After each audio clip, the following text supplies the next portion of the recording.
माशाअल्लाह बड़ा खूबसूरत जलसा दूर तक पिंडाल दूर तक सामाई और देखने वाले चले गए सुनने वाले बैठे हैं और ये रात उनके हक में इबादत में लिखी जा रही है सुनने वाले देखने वाले की रात तमाशा हो गई सुनने वाले की रात इबादत में लिखी जा रही है मैं जलसे के वास्ते दुआ करता हूँ अल्लाह इस जलसे को जमीन से लेकर के आसमान तक कबूल फरमाए यहाँ से लेकर के वहां तक सुनने के लिए तैयार हाथ उठाइए इंशाअल्लाह जो सबसे बड़ा बेवकूफ वो मदरसे में हाथ उठाइए इंशाअल्लाह पहला इम्तिहान है 500 साल सबसे ज्यादा साइंसदान किसने पैदा किया 5 सदी में 500 साल में सबसे ज्यादा साइंसदान किसने पैदा किया मुसलमान कितने नंबर पर था ये मेरा पहला सवाल है ये 15वीं सदी चल रही है 1 सदी से लेकर के 14 सदी तक 100 साल से लेकर के 1400 साल तक में सबसे ज्यादा डॉक्टर किसने पैदा किया मुसलमान कितने नंबर पर था ये मेरा दूसरा सवाल है और तीसरा और आखिरी सवाल आपकी खिदमत में रखता हूं पूरी दुनिया में 232 मुल्क हैं सबसे बड़ा जाहिल मुल्क कौन है ये मेरा आखिरी सवाल है सो करके सुनेंगे हाथ उठाइए इंशाअल्लाह जनाजे ही की बारी आप सोने की सिर्फ गलती तो कीजिए जनाजा पढ़ाने में हमें महारत बहुत है 3 सवाल पैगाम शुरू हो रहा है चमकती हुई टोपी, चमकती हुई पेशानी, छोटे छोटे बच्चे इजलास में जाग रहे हैं। मैं इनके वास्ते दुआ करता हूँ, इल्म से अल्लाह इनके मुकद्दर को जगाए। 500 साल के अंदर सबसे ज्यादा साइंसदां किसने पैदा किया? अल्हम्दुलिल्लाह, सबसे ज्यादा साइंसदां मुसलमानों ने पैदा किया। 55% तने तनहा साइंसदां 500 साल में मुसलमानों ने पैदा किया। एक नंबर पर मुसलमान था साइंसदां पैदा करने में। पूरी दुनिया मिलकर के 45% साइंसदां पैदा करती थी और तने तनहा मुसलमान 55% साइंसदां पैदा करके दिखाया। मुसलमान साइंसदां पैदा करने में एक नंबर पर। एक सदी से लेकर के 14 सदी तक में सबसे ज्यादा डॉक्टर किसने पैदा किया? तो लिखा ईसाइयों ने पैदा किया, 60%। दूसरे नंबर पर कौन था? तो अल्हम्दुलिल्लाह मुसलमान था। एक सदी से लेकर के 14 सदी तक डॉक्टर पैदा करने में 40% डॉक्टर तने तनहा मुसलमान पैदा करता था। लेकिन जो बात आपको सुनाने के लिए जा रहा हूं, 1984 की रिपोर्ट के बाद पैर के नीचे से जमीन निकल जाएगी, कलेजा मुंह को आ जाएगा। इस घर को आग लग गई, घर के चराग से।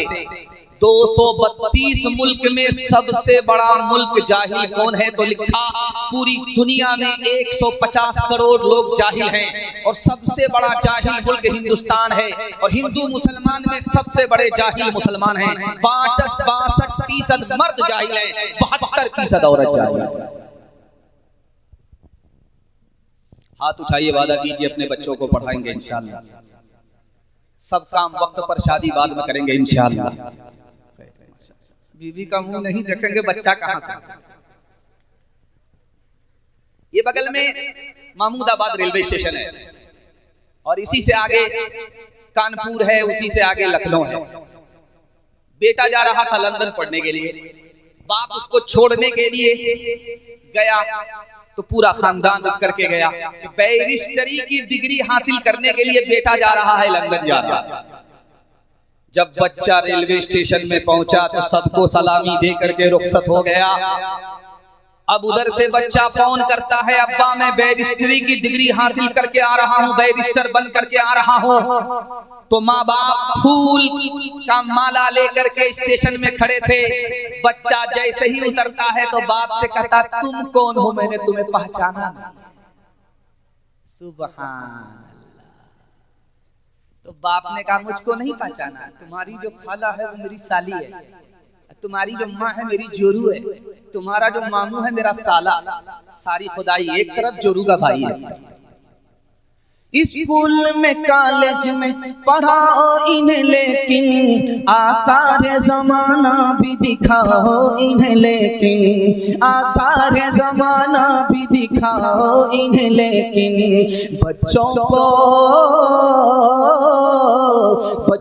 को अपने दीन से हरगिज़ न हटाओ। हर घर में कोई हाफिज़ कुरान बनाओ, हर घर में कोई हाफिज़ कुरान बनाओ। कुरान का पढ़ना तुम्हें जन्नत दिलाएगा, दुनिया की मुसीबत से सदा ये बचाएगा, दुनिया की मुसीबत से सदा ये बचाएगा। बचना है जहन्नम से तो ईमान बचाओ। हर घर में कोई हाफिज़ कुरान बनाओ। माशाअल्लाह, बड़ा खूबसूरत जलसा। मैं मेहमान खाने में था तो मैं घबरा गया। मैंने नौमान साहब से कहा कि दूसरे नंबर पर हमारी तकरीर कराएं। तो इन्होंने कहा कि नहीं, मौलाना अमीन साहब से तकरीर करा लेंगे, उसके बाद आपकी बारी आएगी। मुझे समझ में आ गया कि जलसा खत्म हो जाएगा, मिलाद हो जाएगा, कुर्सी खाली हो जाएगी, लोग होंगे नहीं, जलसा मिलाद बन जाएगा। तो मैंने सोचा अगरबत्ती और मोमबत्ती का इंतजाम करता हूं। अगरबत्ती और मोमबत्ती लेकर के जाऊंगा। अगर जलसा मिलाद बन गया तो अगरबत्ती मोमबत्ती जला करके इसाले सवाब सबका कर दूंगा, सबका फातिहा एक साथ। लेकिन अल्लाह का शुक्र है जलसा अभी तक बचा हुआ है और ऐसा महसूस हो रहा है कि जलसा अभी शुरू हो रहा है। मैं आपके जलसे के वास्ते दुआ करता हूँ, अल्लाह दुनिया के चक्कर में हमारे दीन को बर्बाद ना फरमाए। ध्यान से सुनिएगा, दुनिया और आखिरत के हवाले से पैगाम आपकी खिदमत पर रखता हूँ, 2 मिनट में निकल जाएगा। अल्लाह से दुआ करता हूँ, मैं मेहमान हूँ, मुसाफिर हूँ, आपके वास्ते दुआ करता हूँ, अल्लाह दीन दुनिया दोनों की भलाई से आपको माला माल फरमाए। शीशा सामने है, चेहरा देख रहा है, बड़ा खूबसूरत लगा, जैसे हाफिज जीशान साहब कह रहे थे मैं बड़ा खूबसूरत हूँ। हाँ, वो अपनी माँ के लिए खूबसूरत हो, क्योंकि काला बच्चा भी माँ को 14वीं का चांद नजर आता है। खैर माशाल्लाह। तो वो आईना देख रहे थे, चेहरा देख रहे थे, तो अपने वजीर से कहा कि वजीर मैं कैसा आदमी हूं, कैसा खूबसूरत हूं, क्या मेरा चेहरा चमक रहा है, 14वीं का चांद लग रहा हूं। तो वजीर ने कहा हुजूर आप खूबसूरत होते, मगर एक बात। अब अगर मगर की बात सुन सके बादशाह को झटका लगा कि जरूर दाल में काला है। वजीर ने कहा कि बादशाह सलामत, आप बहुत खूबसूरत होते मगर हो नहीं, आप बहुत हुस्नो जमाल वाले होते मगर हो नहीं, अगर मौत नहीं होती तो आप खूबसूरत होते, मौत है इसलिए आप खूबसूरत नहीं हो। बादशाह ने आलीशान महल बनाया, खूब पैसा लगाया। जब महल मुकम्मल हो गया तो अपने वजीर से कहा कि कितना खूबसूरत महल है। तो वजीर ने कहा हुजूर मगर 2 ऐब है। अब बादशाह के कान खड़े हुए कि सारी मेहनत बर्बाद। तो बादशाह ने हैरत से पूछा, अरे अल्लाह का बंदा इतना पैसा चला गया इस महल को बनाने में, तुम कहते हो इसमें 2 ऐब है। 2 ऐब क्या है, इसको इस 2 ऐब को सुना करके, इन 2 ऐब को सुना करके मैं इस पैगाम को खत्म कर रहा हूं। वजीर ने कहा बादशाह सलामत, ये मकान बड़ा खूबसूरत है मगर पहला ऐब इसमें ये है, ये जितना पुराना होगा उतना बदसूरत होगा, उतना कमजोर होगा। जितना पुराना होगा उतना बदसूरत, जितना नया है उतना खूबसूरत, जितना पुराना होगा उतना कमजोर होगा, बदसूरत होगा। इसका पहला ऐब है, इसको नोट कर लो। और दूसरा ऐब है, अगर नेपाल का जलजला आया तो मकान आपको छोड़ देगा, और आपका चलान अगर कट गया, इसराफील साहब बैठे हुए, अगर कयामत आ गई तो मकान आप छोड़ देंगे। एक आदमी, गरीब आदमी डॉक्टर के पास आकर के बोला, डॉक्टर साहब मैं बड़ा गरीब आदमी हूँ, फीस नहीं दे सकूंगा, मेरा इलाज फ्री में कर दो, आज मेरे काम आओ कल मैं तुम्हारे काम आऊंगा। तो डॉक्टर बोला तुम क्या काम करते? कहा क्या काम, असल काम तो मैं ही करता। जब उमर मस्जिद से जनाजे का ऐलान होता है तो कब्र में ही तैयार करता। सुभान अल्लाह, तुम्हारा इलाज किया, तुम्हारे पूरे खानदान का फ्री में इलाज कर। कितना ऊंचा कसरे दुनिया को बना ले जाओगे, कितनी गहरी उसकी बुनिया खुदा ले जाओगे, कितना अर्ज़ो तूल में उसको बढ़ा ले जाओगे, खींच कर उसका कहाँ तक सिलसिला ले जाओगे। उसको क्या चलती दफा सर पे उठा ले जाओगे, उसको क्या चलती दफा सर पे उठा ले जाओगे, उसको क्या चलती दफा सर पे उठा ले जाओगे। आए थे क्या लाए थे, जाओगे क्या ले जाओगे, आए थे क्या लाए थे, जाओगे क्या ले जाओगे। गोरखपुर में ठंडा बहुत है, अल्लाह का शुक्र है ये सीतापुर में ठंडा कम है। लोग इतना करीब करीब बैठे हैं कि मुझे बड़ी खुशी है कि ठंडा नहीं लगेगा, सट सट करके बैठे।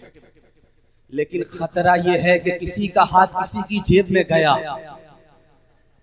तो पूरी जेब खाली हो जाएगी। जरा इसका ध्यान रखिए। हलाल और हराम के हवाले से 2 मिनट का नमूना आपकी खिदमत पे देता हूं। अगर आप चाहते हैं, मैं मसरत रसूल पर गारंटी देता हूँ कि आपके हाथ पर भी पैसा होगा, जेब में भी पैसा होगा, घर में भी पैसा होगा, जरूरत खत्म हो जाएगी मगर पैसा खत्म नहीं होगा, गारंटी है। मगर इसके लिए करना क्या होगा? हलाल कमाना होगा, हिसाब से खर्च करना होगा। हाथ उठाइए, वादा कीजिए, हलाल कमाएंगे, हिसाब से खर्च करेंगे इंशाअल्लाह। आप देखेंगे खाना काबा बहुत छोटा है, अल्लाह बहुत बड़ा है। अल्लाह का घर इतना छोटा क्यों है?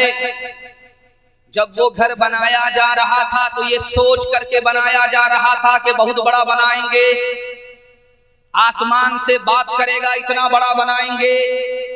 लेकिन हलाल पैसा घट गया, काबा छोटा हो गया। हिम्मत को दाद दीजिए, वो गैर मुस्लिम होकर के खाना काबा को छोटा रहने दिया, हराम पैसा उसमें नहीं लगाया। दूसरा नमूना आपकी खिदमत पे देता हूं, पैगाम को खत्म करता हूं। अभी मुसलमान जब जाता है खाना काबा का तवाफ करता है, तवाफ करता है। इहराम में अगर हुआ तो एक लुंगी पहन करके, एक चादर को ओढ़ करके तवाफ करता है। लेकिन एक मुसलमान भी नंगा तवाफ नहीं करता। जब मुसलमान तवाफ नहीं, वहां गैर मुस्लिम तवाफ करते थे तो नंगे तवाफ करते। कपड़ा मौजूद होता था मगर तवाफ नंगा हो रहा है। तो पूछने वाले ने बड़े पूछा कि कपड़ा मौजूद है, तवाफ नंगा क्यों कर रहे हो? तो वो गैर मुस्लिम होकर के क्या कहता है, ये जवाब आपकी खिदमत में रखता हूं। उसने कहा, यार कपड़ा तो मौजूद है मगर हराम का है।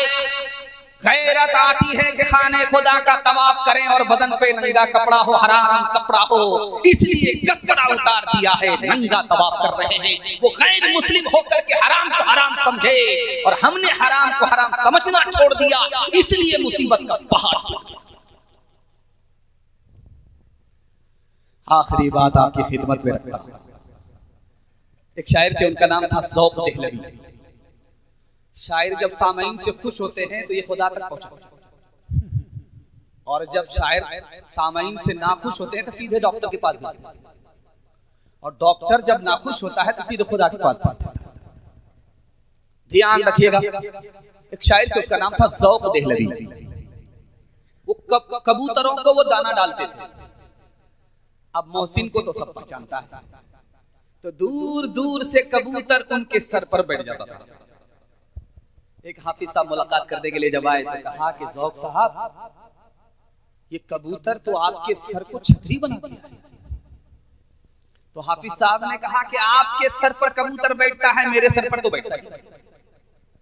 तो ज़ौक़ साहब ने कहा, तुम्हारे सर पर कबूतर क्यों बैठेगा? कबूतर को पता है कि ये मौलवी आदमी है, कुलू वशरबू की गर्दान करते हुए सीधे चाकू गर्दन पर चलाते, इसलिए ये कबूतर तुम्हारे सर पर क्यों बैठेगा? कबूतर तो हमारे सर पर बैठेगा। एक बहुत बड़े शायर थे, मिर्जा गालिब, आए मुशायरे में। यहाँ तो मुशायरा और जलसा दोनों मिक्स हो गया, माशाअल्लाह वक्त बच गया। अगर जलसा अलग होता, मुशायरा अलग होता। ये नाज़िम साहब की महारत है, उन्होंने अपनी महारत का फायदा उठाया, जलसा और मुशायरा दोनों को जम कर दिया, आपका वक्त बचा दिया। मैं दुआ करता हूँ अल्लाह इनकी उम्र में खूब खूब बरकत अता फरमाए। मिर्जा गालिब आए, मुशायरे में आए, थके हुए थे तो बच्चे पांव दबा रहे, तो बच्चे की तरह पांव दबाएंगे, मजाक ज्यादा कर रहे थे, दाया बाया पांव दबा रहे थे। तो मिर्जा साहब ने कहा, अरे दिल से पांव दबाओ, पैसे मिलेंगे। अब क्या था, बच्चे तो पांव तोड़ रहे थे। लेकिन जब मुशायरा खत्म हो गया तो मिर्जा साहब जाने लगे, तो बच्चों ने दामन पकड़ लिया, अरे पैसे तो दे करके जाइए, वादा किया था। तो कहा, किस बात के पैसे? कहा, पांव जो दबाया। कहा, तुमने मेरा पांव दबाया, मैंने तुम्हारा पैसा दबाया, हिसाब किताब बराबर सराबर। खबर हदीसों में जिसकी आई वही जमाना बा रहा है। ज़मीं भी तेवर बदल रही है, फलक भी आंखें दिखा रहा है। ज़मीं भी तेवर बदल रही है, फलक भी आंखें दिखा रहा है। पराए माल को अपना समझे,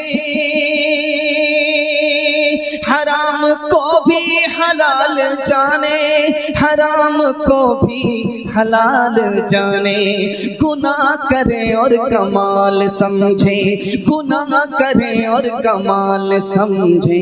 बताओ दुनिया में क्या रहा है, खबर हदीसों में जिसकी आई वही जमाना आ रहा है। माशाअल्लाह, बड़ा खूबसूरत जलसा तेजी के साथ निकल गया। मैं जब आया आपकी खामोशी को देखा। जीशान साहब कह रहे थे कि आप बोल करके सुन करके दिखाइए, बोल करके सुन करके दिखाइए। बेचारा अभी तो खाना हजम नहीं हुआ है, कितना बोलेगा। 2 घंटे से बोल रहा है। आपकी मायूसी को देख करके मुझे ऐसा महसूस हुआ कि आप दावत में बैठे हैं, खाना खत्म हो गया। खैर, अल्लाह आपकी मायूसी को खुशी में तब्दील फरमाए। अभी हजरत कह रहे थे, मौलाना अमीन साहब दावत बरकातुहुम, तलवार पुरानी है लेकिन धार भारी। वो तो आपने ब्रेक लगा दिया, वरना वो ब्रेक नहीं मारने वाले थे। नाजिम साहब ने डिस्क ब्रेक मरवाया।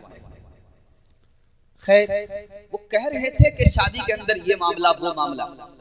मैं ये राज आपको बताने के लिए जा रहा हूँ, शादी महंगी हुई कैसे, ये राज आपको बता रहा हूँ। लड़के के घर से दूल्हे के घर से शादी महंगी हुई है। मैं उसकी माँ को दिखाने के लिए जा रहा हूँ, खुद लड़का को दिखाने के लिए जा रहा हूँ और उसके बाप को दिखाने के लिए जा रहा हूँ। उसके बाद फैसला आपके हाथ में है।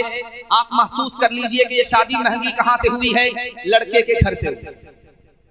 लड़के की माँ इधर बैठी हुई है, लड़की की माँ उधर है। इस दौर में सांप सांप को नहीं डसता, इंसान इंसान को डसता है। ये रवायत आपको दिखाने के लिए जा रहा हूँ। लड़के की माँ इधर बैठी हुई है, दुल्हन की माँ से कह रही है मेरे बेटे को फला जगह 4 चक्का मिल रहा है, डबल डबल सामान मिल रहा है, इतने इतने पैसे मिल रहे हैं। अगर तुम्हारे यहाँ सब कुछ बराबर मिलेगा तो रिश्ता होगा, वरना मेरे बेटे के लिए लड़कियों की कोई कमी नहीं है। इस दौर में औरत होकर के औरत को डस रही है। अब दिखाने के लिए जा रहा हूँ कि जिस लड़के की शादी होती है वो लड़का कैसा होता है। आप देखेंगे लाल कुर्सी होगी और उसके सर पर सेहरा होगा, रुमाल निकाल करके वो मुंह पर रख करके बोलता किसी से पता नहीं किससे पर्दा, और मुंह पर रुमाल रख करके अंदर हंसता है। दाल में काला नहीं है, पूरा घोटाला, पूरा घोटाला करके बैठा हुआ है। और रात में लड़की से फोन करता है कि तुम्हारे बाप ने 4 चक्का का वादा किया था, कल बारात जाने वाली है, 4 चक्का शोरूम से आ गया कि नहीं आया। अब लड़की उसको तसल्ली देती है, आगे से शादी होने दीजिए, पीछे से 4 चक्का मिल जाए। अब पीछे का मतलब है कि शादी तो नगद है, 4 चक्का उधार। उधार का नाम सुन करके तलवे का खून दिमाग पर आया। लड़की से कहता है कि तुम्हारे बाप की औकात है 4 चक्का देने की। जैसे ही लड़के ने ताना मारा, और बेटी कहाँ बाप के खिलाफ सुनने वाली, उसने भी तुर्की बतुर्की जवाब दिया, अरे मेरे बाप की तो औकात है तुमको हवाई जहाज देने की, पहले तुम बताओ कि तुम्हारे बाप की औकात है एयरपोर्ट बनाने की, हलवाई की दुकान नाना जी का फातिहा। अब देखिए लड़के का बाप कैसा होता है। इधर लड़के का बाप है, उधर लड़की का बाप है। लड़की का बाप हाथ जोड़ करके कहता है हाजी साहब तुम्हारा बेटा है, मेरी बेटी है, अंदर से कोई डिमांड तो नहीं है। तो हाजी साहब कहते हैं अस्तगफिरुल्लाह ला हौला वला कुव्वता इल्ला बिल्लाह। कैसी बात करते हैं, मैं मक्का देख करके आ रहा हूँ, अल्लाह ने सब कुछ हमको दे रखा है, हमको क्या जरूरत, लेकिन मैं अपने लिए नहीं, अगर 4 चक्का दे दीजिएगा आप ही की बेटी आएगी और जाएगी। सुभान, क्या इशारा है, कितना बड़ा सियाना। काम भी निकालना चाहता है, बदनाम भी नहीं होना चाहता। एक बमियार था, दुनिया को ठक्कर के जा रहा था। बेटा से बोला कि बेटा मुझको पुरानी कब्र में दफन करना, नई कब्र में। बेटा हैरत से बोला नया मुर्दा नई कब्र में जाता है, आप पुरानी कब्र में क्यों जाना चाहते हैं? कहा फरिश्ते को ठगना चाहते हैं। कहा फरिश्ते को ठग लोगे? कहा 1 मिनट, जब तुम पुरानी कब्र में मुझको दफन करोगे, फरिश्ता पूछने के लिए आएगा तो कहेंगे अभी तो पूछ करके गए थे, क्या बार बार दिमाग खराब करने के लिए आ गया। दिल पर हाथ रख करके बैठाइए, बताइए कि ये 4 चक्का किसको मिला है? बेटी दामाद। ये पैसा किसको मिला है? बेटी दामाद को। ये सामान किसको मिला है? बेटी दामाद को। इस बानर बाप को क्या मिला? नाना की हुंडी। ये दूसरे की दुनिया बना रहा है, अपनी आखिरत बर्बाद कर रहा है। हाथ उठाइए, वादा कीजिए अपनी शादी और अपने बेटे की शादी फ्री में करेंगे इंशाअल्लाह। अच्छा जरा गौर कीजिए, जिनकी शादी हो गई उन लोगों ने हाथ उठाया, वो दूसरी और तीसरी के चक्कर में अगर हैं और उनकी बीवी ने देख लिया तो रातों रात ड्राम में पैक कर देंगे। जरा ध्यान रखिए, रस्म तिलक अब आम हुई है, काम है कितना गंदा, लड़की वालों के ही गले में लग जाता है फंदा। बेच रहे ये लड़के तो पैसों में ईमान, बताओ कैसे बचे ईमान, बताओ कैसे बचे ईमान। बात हुई थी 200 बाराती मंगनी में बसती, बात हुई थी 200 बाराती मंगनी में बसती, खाने में जब गिनती हुई तो निकले 420। बेटा वक्त के खाते क्यों है ये जायद मेहमान, बताओ कैसे बचे ईमान, बताओ कैसे बचे ईमान। आधा जलसा मोहब्बत में डूब करके आपने सुना, मुझे पता नहीं चला, आपको भी पता नहीं चला। अल्लाह आपके जलसे को कबूल फरमाए। जवान बेटी के लिए अल्लाह खैर से मुनासिब जोड़े का इंतजाम फरमाए। यहाँ से लेकर के वहां तक सुनने के लिए तैयार, फ्री में शादी करेंगे इंशाअल्लाह, बेटी में देंगे बेटा में लेंगे, हाथ भैया इंशाअल्लाह। इंशाअल्लाह जैसा आपका दाल चावल वैसा मेरा पाती, ठीक ठाक चल रहा है, चलने दीजिए। उसके बाद लखनऊ जाना मुकद्दर नहीं होगा, सीधे आगरा पहुंचे। पांचवा पैगाम नौजवानों के हवाले से आपकी खिदमत पर रखता हूं, ध्यान से सुनिएगा, तेजी के साथ। बड़ी तादाद में मैं देख रहा हूं इस पूरे पिंडाल में बच्चे कम हैं, बच्चों से ज्यादा जवान, जवान से भी कम बूढ़े। जो मेरे जलसे का खुलासा है वो मेरे सामने, मैं उनके वास्ते कबूलियत की घड़ी में दुआ देता हूं। अल्लाह हमारे जवानों को दीन दुनी रात चगुनी तरक्की से मालामाल फरमाए। हमारे जवान यहाँ से लेकर के वहां तक सुनने के लिए तैयार, हाथ उठा दीजिए इंशाअल्लाह। बूढ़े लोग गलती से हाथ मत उठाइए,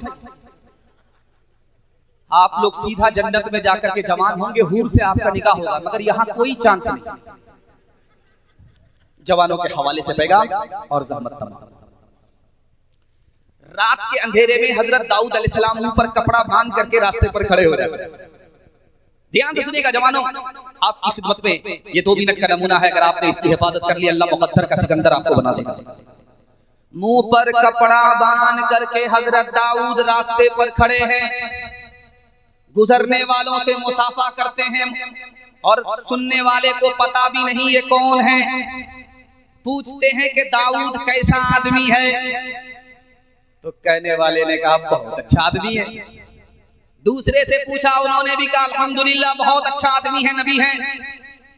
तीसरे से जब पूछा कि दाऊद कैसे हैं, तो वो फरिश्ता था, जिब्रील था, इंसान की शक्ल में था।